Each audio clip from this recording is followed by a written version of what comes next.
We're starting Unit E on stock and stock options. Part A of Chapter 7 covers the basic features of common stock and begins the study of valuation methods with the free cash flow model. The other topics will be covered in Part B. We're continuing to deal with calculating the components of a firm's cost of capital, focusing now on equity. Before we get to the heart of the chapter for us, valuation, let's take a minute to review the basics of common stock. It represents ownership in the firm, an equity position, and a residual claim on the firm. Shareholders do control the firm in the sense that they vote to elect the board of directors, who in turn hire top management, who hire down the line.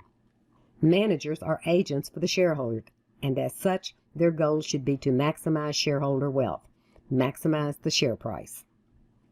The general rule in the U.S. is one share, one vote, but stock has been issued with other characteristics.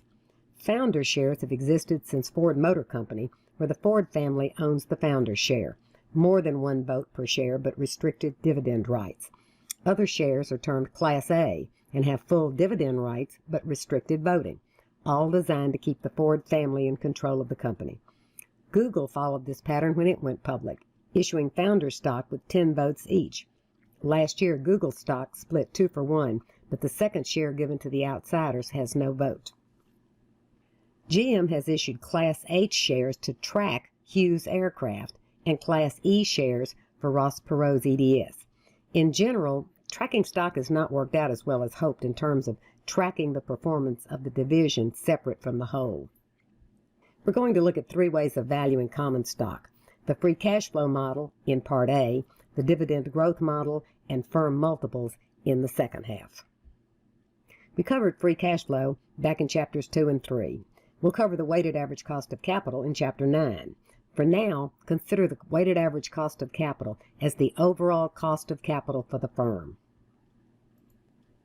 Using free cash flow, we'll discount free cash flows at the firm's cost of capital to arrive at the value of the firm's operations. We aren't to the value of equity quite yet. A firm's value is the sum of the value of its operating assets plus the value of non-operating assets, which are usually close to their balance sheet values. When we have the value of the firm overall, we have to take into account claims against that value. Debt holders and preferred stockholders come before common stockholders. The left-hand pie illustrates the value of the firm as the sum of the value of operations plus the value of marketable securities, non-operating assets. On the right, the pie shows the claims against the firm: equity, debt, and preferred. Formula 7.1 is conceptually correct, but since operations of a firm are expected to be infinite, we're dealing with an infinite cash flow stream, no closed-form solution.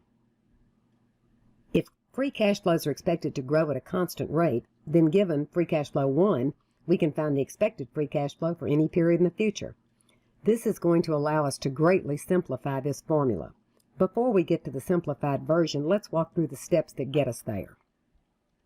Formula 7.8 restates the basic formula under the assumption of constant growth, replacing each numerator with a function of free cash flow 1, since all future free cash flows can be forecasted from free cash flow 1 or free cash flow 0. Multiplying and dividing by 1 plus the long-term growth rate yields this version of the formula. On the next slide, we'll regroup. Factoring free cash flow 1 divided by 1 plus the long-term growth rate out, we can regroup again. I know it's getting confusing, but we're getting there.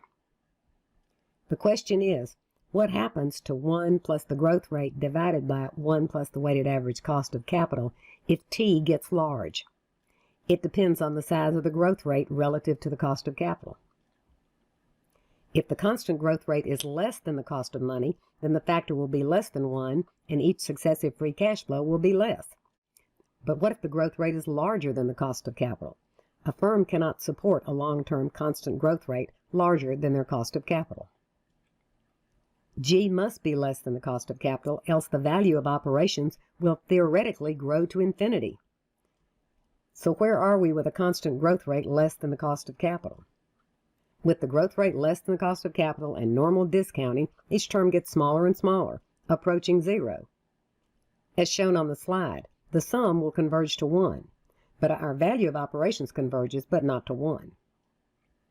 This is the formula for finding the value of operations.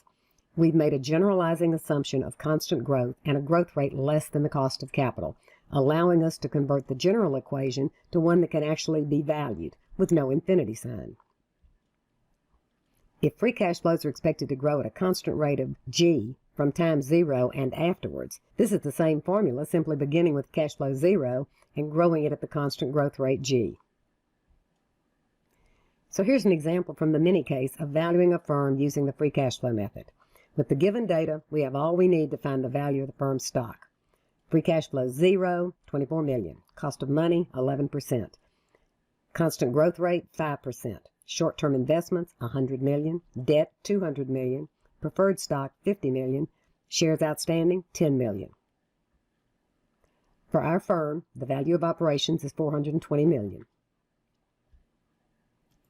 To find the total value of the firm, we need to add the value of non-operating assets, short-term investments.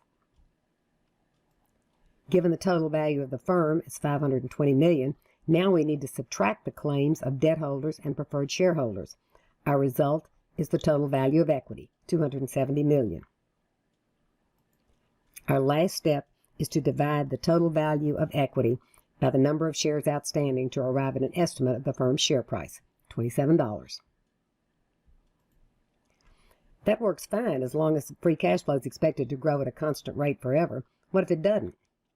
We can treat it in the same way as with a non-constant growth stock, as long as we expect free cash flow growth to stabilize at some point in the future.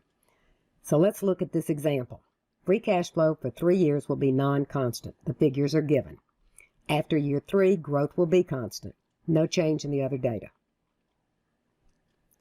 We need to discount each non-constant free cash flow individually, then use the first constant free cash flow estimate to find the horizon value.